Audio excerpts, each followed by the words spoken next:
Le mystère de l'eau. Le mystère de l'eau. Mesdames et messieurs, bonjour à toutes et à tous. Bienvenue sur un autre épisode aujourd'hui. Nous allons être bénis par l'apôtre Joshua Selman avec un message intitulé Le mystère de l'eau. Alors, chers amis, chers téléspectateurs bien-aimés dans le Seigneur, allons découvrir ensemble ce que l'homme de Dieu a à nous offrir aujourd'hui concernant l'eau. Que devons-nous savoir à propos de l'eau? Quels sont les mystères qui sont autour de l'eau? Alors installez-vous confortablement et suivez jusqu'à la fin et que Dieu vous bénisse. L'eau est un grand mystère. Dans Genèse chapitre 1, verset 20 au verset 22, eh bien l'eau est caractérisée par l'abondance. Donc Dieu dit que les eaux produisent en abondance. Ça veut dire que l'eau possède toutes les choses ou toutes choses en abondance qu'elle peut produire. Donc l'eau est comme une femme qui accouche. Et donc l'eau peut accoucher beaucoup de choses. Pourquoi Dieu n'a-t-il pas déclaré directement comme il a dit que la lumière soit et la lumière fut? Pourquoi n'a-t-il pas également déclaré qu'il y ait de l'abondance sur la terre? Pourquoi a-t-il fallu que Dieu instruise les eaux de produire de l'abondance sur la terre? Lisons le verset jusqu'à la fin. Dieu dit que les eaux produisent en abondance des animaux vivants et que les oiseaux volent sur la terre vers l'étendue du ciel. Dieu créa les grands poissons et tous les animaux vivants qui se meuvent et que les eaux produisent en abondance selon leur espèce. Il créa aussi tout oiseau, elle est selon son espèce. Et Dieu vit que cela était bon. Alléluia. Alors, je porte à votre notion que la terre est remplie à 70% d'eau. C'est-à-dire que notre terre sur laquelle nous vivons est occupée par les eaux à 70%. Même chose avec l'être humain. L'être humain peut résister à la nourriture, mais l'être humain ne peut pas résister à l'eau pendant longtemps. Si vous privez l'être humain d'eau pendant longtemps, ses organes peuvent toujours être bien portants, mais l'être humain mourra, ça c'est clair. Faites l'exercice très simple. Prenez de l'eau dans la paume de votre main et observez l'eau. Je vous dis que vous allez avoir du respect, vous allez avoir de la révérence absolue pour Dieu. Parce que vous ne pouvez pas comprendre le mystère que renferme l'eau. C'est une nature que vous ne pouvez pas comprendre. Le premier mystère de l'eau, c'est que nous sommes venus trouver l'eau sur la terre. Personne n'a créé l'eau.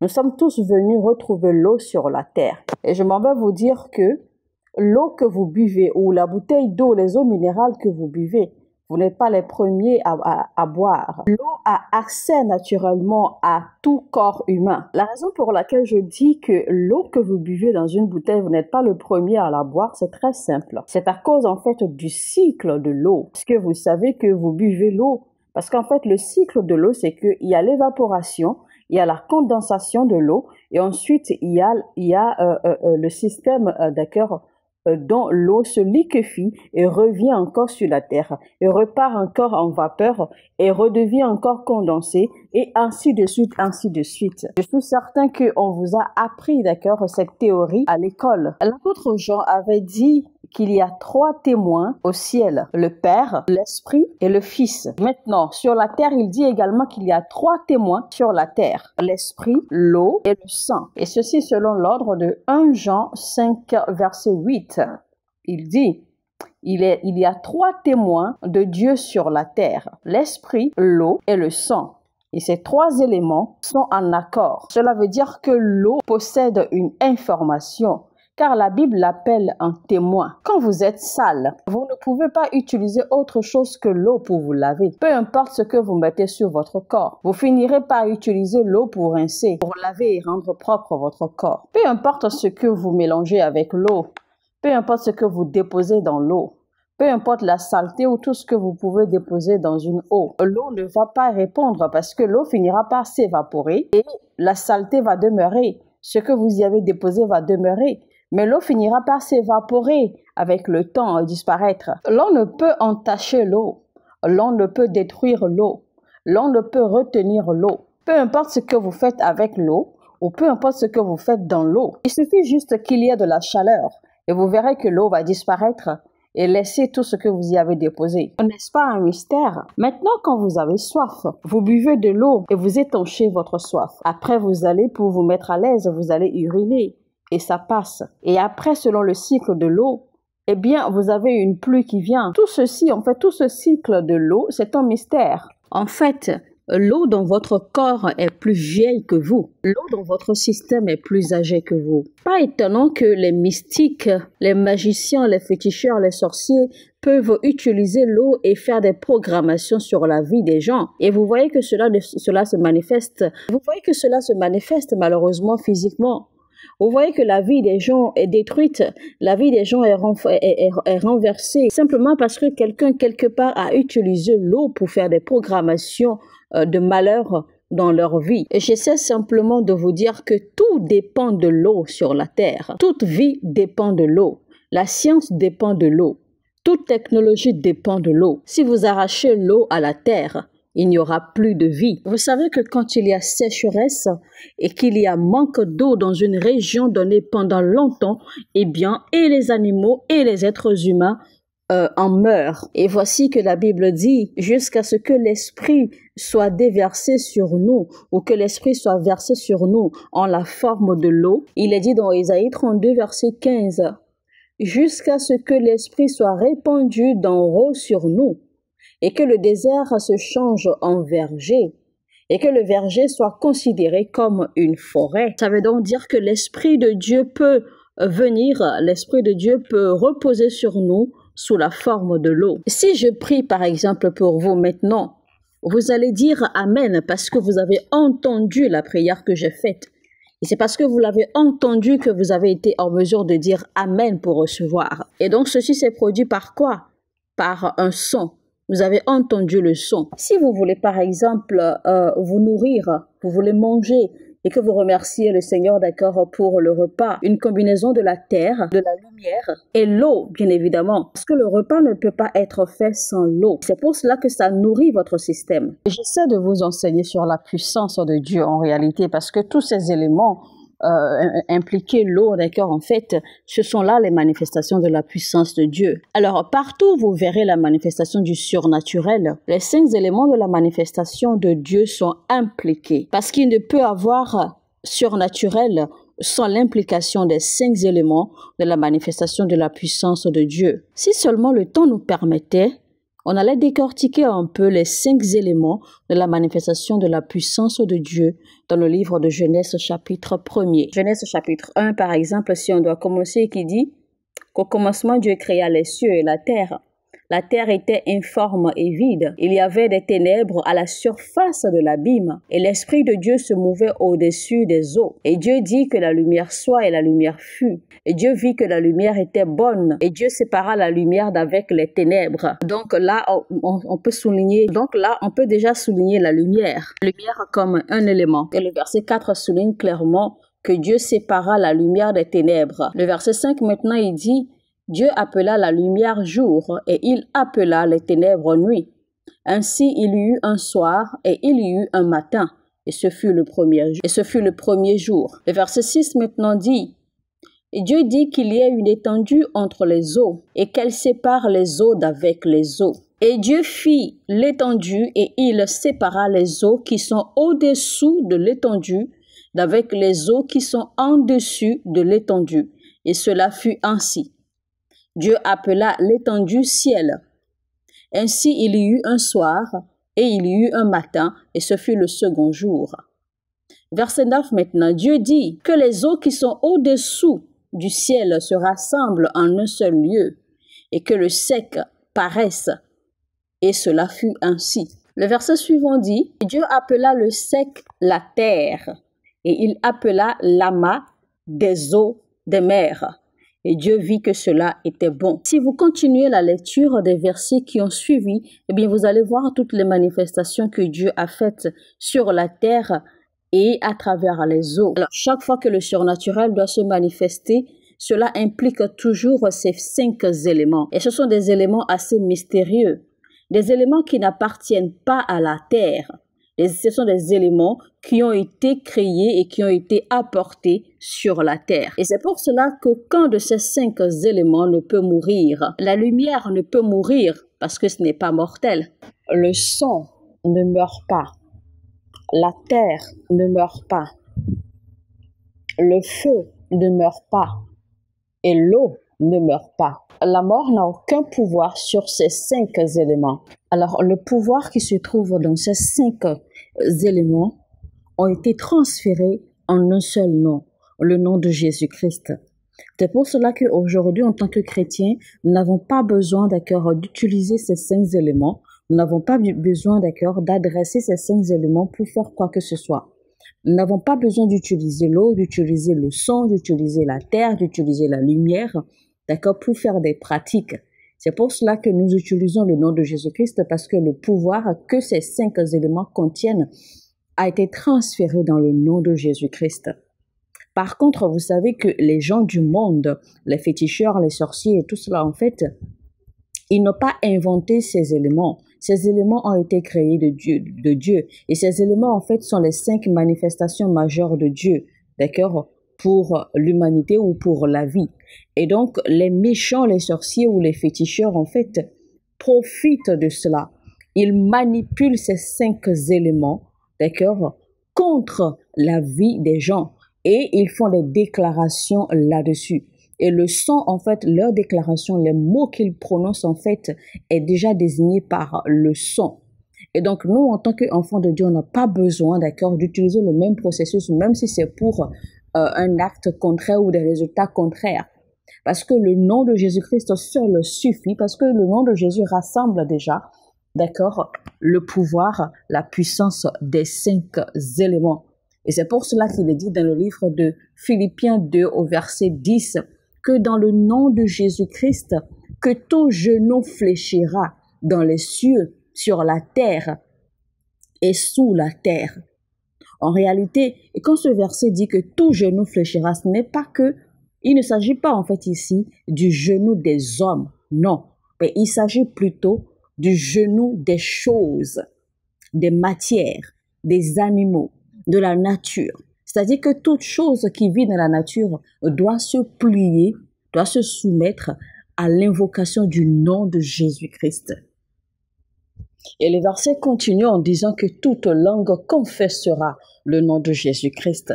Et rappelez-vous, au passage dans la Bible, il est écrit que Dieu a conféré à Jésus-Christ un nom, le nom qui est au-dessus de tout autre nom. Il lui a conféré tout pouvoir, le pouvoir qui est au-dessus de tout pouvoir. Et pourquoi? Parce que tous les pouvoirs, d'accord, de ces 5 éléments de la vie ont été déjà transférés dans le nom Jésus-Christ. Donc, du coup, ce nom est au-dessus de tout. Et rappelez-vous, donc quand Dieu vous a donné ou quand Dieu nous a donné le nom de Jésus-Christ, il nous a donné ainsi le pouvoir sur l'eau. Il nous a donné ainsi le pouvoir sur le feu, le pouvoir sur les matières, le pouvoir sur le sang, le pouvoir sur la terre, c'est-à-dire la domination sur toutes ces choses. Donc, nous n'avons pas besoin, d'accord, d'aller utiliser l'eau encore pour faire des consultations. Nous n'avons plus besoin d'aller invoquer l'eau pour que l'eau nous donne de son abondance, l'abondance que Dieu a investie en elle. Parce que cette abondance est déjà en Jésus-Christ. Rappelez-vous que le pouvoir, tout le pouvoir de l'eau a déjà été transféré dans le nom de Jésus-Christ.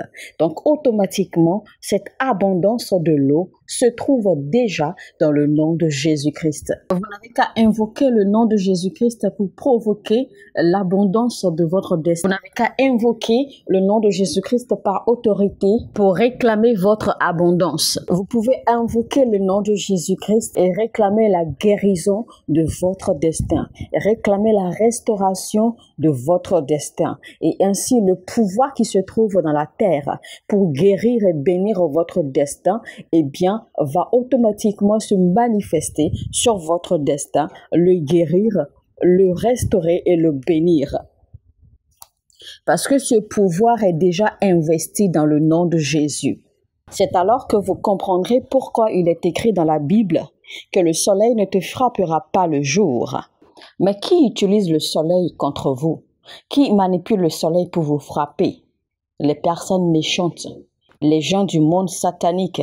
Mais parce que vous avez le nom de Jésus-Christ, vous pouvez tenir et déclarer qu'aucune âme forgée contre vous, que ce soit par la lumière, que ce soit par l'eau, que ce soit par le feu, que ce soit par les éléments de la nature, ne prospérera contre vous. Je vous enseigne simplement ici la vérité supérieure qui est basée sur la parole de Dieu. Parce que je suis arrivée à comprendre et à réaliser que ce sont là les 5 éléments que Dieu a créés pour eux. Et que ces 5 éléments, d'accord, portent une dimension de la puissance de Dieu. C'est-à-dire qu'il y a une dimension de la puissance de Dieu, c'est-à-dire qu'il y a une dimension de la puissance de Dieu, un degré de la puissance de Dieu qui réside dans ces 5 éléments. L'avantage que nous avons en tant que chrétiens aujourd'hui, c'est ce nom qui nous a été donné. Alors Pierre dit au paralytique à la porte, « Voici, je n'ai ni l'or ni l'argent, mais je te donnerai ce que j'ai, si tu veux, si tu sais. » Alors Pierre dit au paralytique à la porte, « Je n'ai ni argent ni or, mais ce que j'ai, je te le donne au nom de Jésus-Christ de Nazareth. Lève-toi et marche. » Donc Pierre n'avait plus besoin d'accord de demander à l'homme de se rendre à la piscine de Bethesda pour que quand l'ange vient pour remuer l'eau, qu'il se jette là-dedans pour être guéri. Pierre n'avait plus besoin d'utiliser le sable et en faire de la boue pour mettre sur les yeux de quelqu'un pour le guérir, comme Jésus-Christ l'avait fait en son temps. Donc vous non plus, vous n'avez pas besoin aujourd'hui, ou vous n'avez plus besoin aujourd'hui, d'accord, d'utiliser l'eau ou d'utiliser le sable pour faire quoi que ce soit. Il suffit simplement d'invoquer, d'utiliser le nom de Jésus-Christ et tout ce que vous désirez qu'il se manifestera. Le plus grand investissement que nous avons en tant que chrétiens, eh bien c'est dans ce nom, c'est le pouvoir dans le nom de Jésus-Christ. Donc, Jésus-Christ a déjà eu tout ce pouvoir et il a dû traverser tout ce qu'il a traversé pour recevoir tout ce pouvoir. Et donc, aujourd'hui, nous n'avons plus besoin de consulter les médiums. Nous n'avons plus besoin de faire des consultations magiques pour avoir la puissance. Par exemple, aujourd'hui, si je suis malade, je n'ai pas besoin d'aller me plonger 7 fois dans la rivière comme Naaman, à moins que cela me soit venu directement comme une instruction prophétique de Dieu. Sinon, aujourd'hui, je n'ai plus besoin de faire cela. Il suffit simplement que j'applique le nom de Jésus-Christ et tous les pouvoirs qui y sont investis vont se manifester pour que je reçoive la guérison, la restauration ou la délivrance ou ce que je désire. La guérison se trouve dans le nom. La prospérité se trouve dans le nom. La restauration se trouve dans le nom. Même la Sainte Seine que vous prenez, la Sainte Seine que nous prenons, c'est toujours dans le nom de Jésus-Christ. Parce que la Sainte Seine en elle-même n'a aucun pouvoir. La Sainte Seine en elle-même ne peut rien vous faire si le nom de Jésus-Christ n'a pas été investi là-dessus. Si le nom de Jésus-Christ n'a pas été invoqué, n'a pas été utilisé avec.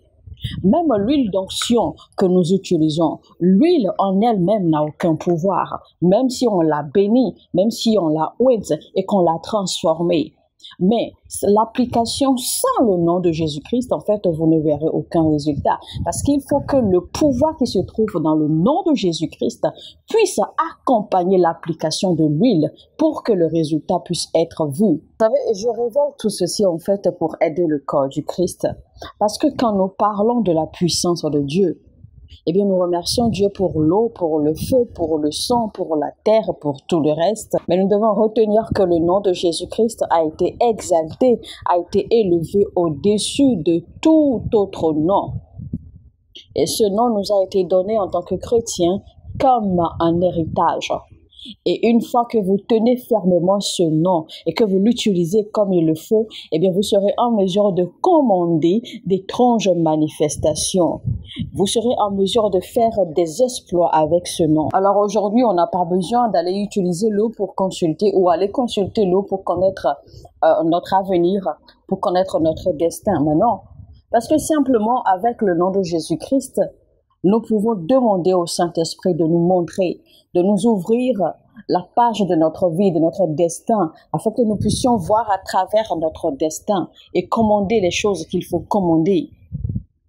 Avec le nom de Jésus-Christ, nous pouvons demander que Dieu nous donne les instructions et le Saint-Esprit nous aidera avec le nom de Jésus-Christ à respecter, à suivre, d'accord, à obéir aux instructions, à faire ce qu'il faut afin de voir ce destin se manifester. Car le Saint-Esprit m'a été donné pour me guider, pour me conduire et pour m'aider à comprendre les voies du Seigneur.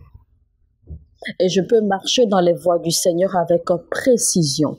Nous pouvons également demander au Seigneur, par le nom de Jésus-Christ, de nous aider à trouver la formule ou le remède pour guérir tel ou tel fléau qui est en train de sévir. Et le Seigneur lui-même pourrait nous diriger, d'accord, à utiliser l'un de ces 5 éléments. Mais ça, ce sera le cas où lui-même nous aura dirigés, lui-même nous aura instruits à utiliser ces éléments. Donc, je tiens à préciser cela parce qu'en réalité, je ne suis pas en train de dire que l'utilisation de ces éléments de la nature, en fait, est un péché. Non, parce que après tout, c'est à travers l'utilisation de ces éléments, d'accord, que nous avons la science infuse aujourd'hui, que nous avons la science qui évolue aujourd'hui. Tout ce que nous avons, tout ce que nous utilisons, tout ce dont nous jouissons de la science, de la technologie et tout cela, eh bien, ça vient, d'accord, de par l'inspiration divine que Dieu donne à certaines personnes pour aller jusqu'à inventer, à créer ces choses en utilisant toujours, en mettant ensemble ces éléments de la nature. Parce que même moi, personnellement, il m'est arrivé de prier sur l'eau pour les gens. Il m'est arrivé de prier sur l'huile pour les gens. Il m'est même arrivé de prier sur du sable parce que des gens m'apportent du sable et parce que leur foi est tellement grande. Leur foi est tellement forte pour croire que si je prie seulement sur le sable et qu'ils utilisent le sable comme ils veulent l'utiliser, qu'ils auront de solutions. Donc, c'est parce que leur foi, en fait, a été suffisante pour, en fait, provoquer cela. Et donc, ils me demandent seulement de prier sur le sable et ce que je fais. Et par leur foi, ils en font ce qu'ils veulent faire et ça marche. Je le fais ainsi pour permettre en fait à ces gens, d'accord, de continuer à chercher parce que avec le temps, quand ils continuent à apprendre, eh bien, ils découvriront avec le temps qu'il existe une façon plus supérieure, d'accord, et qui est d'appliquer simplement le nom de Jésus-Christ. Cela ne veut donc pas dire qu'il faut insulter ou qu'il faut mépriser, d'accord, les gens qui sont dans la foi et qui utilisent ces éléments par la foi. Les personnes qui utilisent l'eau et le feu et les éléments contre vous ne font que perdre leur temps. Et cela marchera sur vous seulement et si seulement vous ne comprenez pas ou que vous ne maîtrisez pas le pouvoir dans le nom de Jésus-Christ. C'est seulement là que leurs manipulations marcheront contre vous. Avec le nom de Jésus-Christ que vous avez, vous ne devriez pas avoir peur des manipulations, des programmations, des incantations, des enchantements, etc. Peu importe les esprits qui entourent. Et donc, vous devez garder votre confiance que ces choses ne pourront pas marcher contre vous. Car il est écrit clairement dans la Bible, il n'y a pas d'enchantement contre Jacob, il n'y a pas de divination contre Israël. Une chose primordiale ou capitale que nous avons reçue, une fois que nous avons reçu Christ, eh bien, c'est le nom de Jésus-Christ. Mais ce nom fonctionne seulement par révélation.